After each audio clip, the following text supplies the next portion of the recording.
Hello நண்பர்களே, வணக்கம்.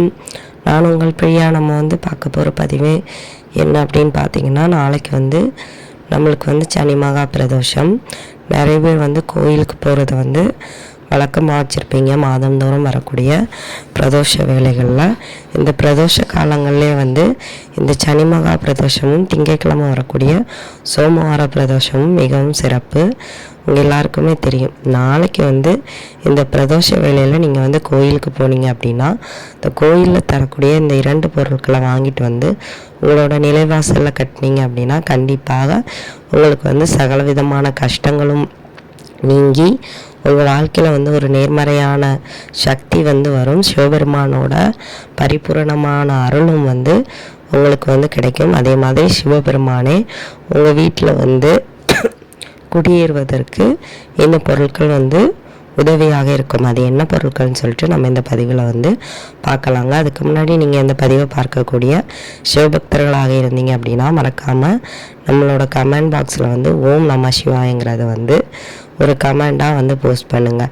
இன்னும் நீங்கள் நம்ம சேனலை சப்ஸ்கிரைப் பண்ணாமல் தான் பார்த்துட்டு இருந்தீங்க அப்படின்னா மறக்காமல் சப்ஸ்கிரைப் பண்ணி சப்போர்ட் பண்ணுங்கள். நம்ம சேனல் க்ரோத் ஆகிறதுக்கு ஹெல்ப்பாக இருக்கும். இப்போ வாங்க நம்ம பதிவுக்குள்ளே போகலாம். ஸோ இந்த திரியோதசி தேதியில் வரக்கூடிய இந்த சனி மகா பிரதோஷம் பிரதோஷங்கள்லே மிகவும் முக்கியமானது.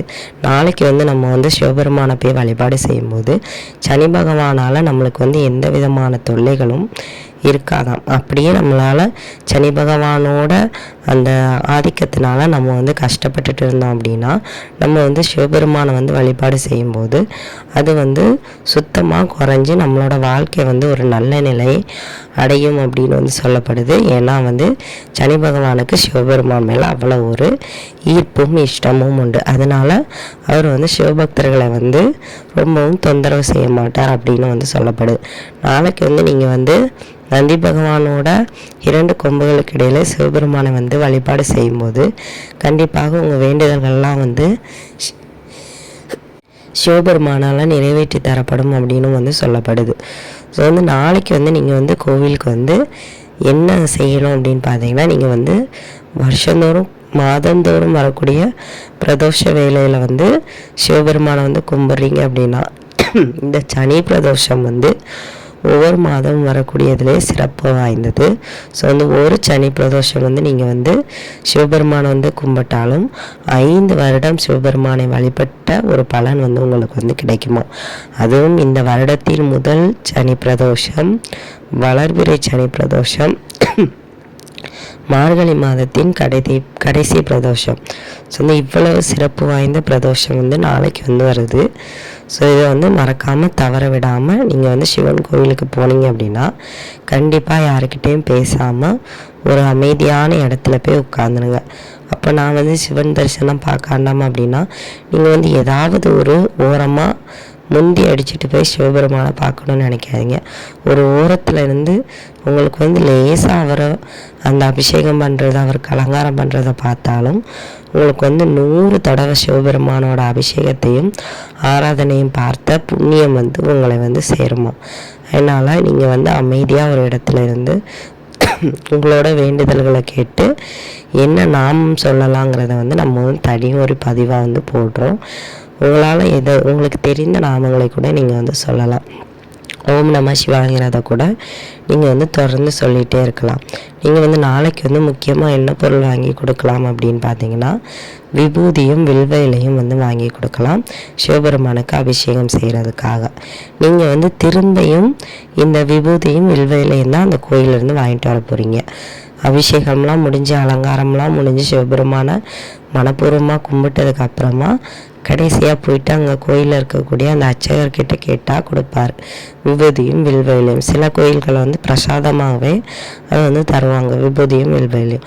அதை கொண்டு உங்கள் வீட்டில் இருக்கக்கூடிய பூஜை அறையில் வைத்து ஒரு வெள்ளை நிற காட்டன் துணியில் அந்த விபூதியும் வில்வயிலையும் வைத்து உங்களோட நிலைவாசலில் கட்டிடுங்க. அப்படி நீங்கள் நிலைவாசல் இது எந்த டைம் வேணாலும் கட்டலாம். கோவிலுக்கு போயிட்டு எப்போனாலும் நீங்கள் கட்டிக்கலாம். கட்டிட்டு இதை நீங்கள் எப்போ மாற்றலாம் அப்படின்னு பார்த்தீங்கன்னா, மாதந்தோறும் பிரதோஷ வேலையில் கோயிலுக்கு போகிறீங்க அப்படின்னா மாதந்தோறும் நீங்கள் வந்து இதை வந்து வாங்கிட்டு வந்து கட்டலாம். இல்லை நான் எப்போவாச்சும் ஒரு பிரதோஷத்துக்கு தான் போவேன் அப்படின்னாலும் ஒன்றும் பிரச்சனை இல்லை. விபூதியும் ஒன்றும் செய்யாது, வில்வேலையும் ஒன்றும் செய்யாது, கெட்டு ஒன்றும் போகாது, நல்லா தான் இருக்கும். எப்போ போகிறீங்களோ அப்போ வந்து மாற்றிக்கோங்க. ஸோ வந்து நீங்கள் வந்து இப்படி நிலைவாசலில் வந்து கட்டும்போது கண்டிப்பாக சிவபெருமானோட பரிபூரமான அருள் வந்து உங்களுக்கு வந்து கிடைக்கும். அதே மாதிரி நீங்கள் வந்து ஒரு விஷயமா வெளியே போகும்போதோ இல்லை வீட்டுக்குள்ளே வரும்போதோ அவர் வந்து உங்களுக்கு வந்து ஆசி வழங்குறத வந்து உங்களால் பார்க்க முடியும். உங்களுக்கு துணையாக சிவபெருமான் உங்களோட நிலைவாசலே இருப்பார்.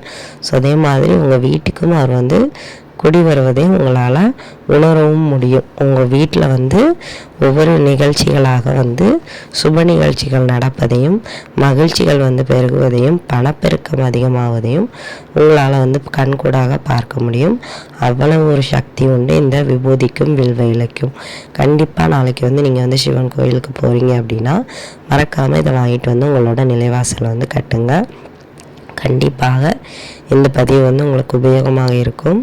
உபயோகமாக இருந்தது அப்படின்னா லைக் பண்ணி உங்களுக்கு தெரிஞ்சவங்களுக்கு ஷேர் பண்ணுங்கள். நம்மளோட சேனலை சப்ஸ்கிரைப் பண்ணுங்கள்.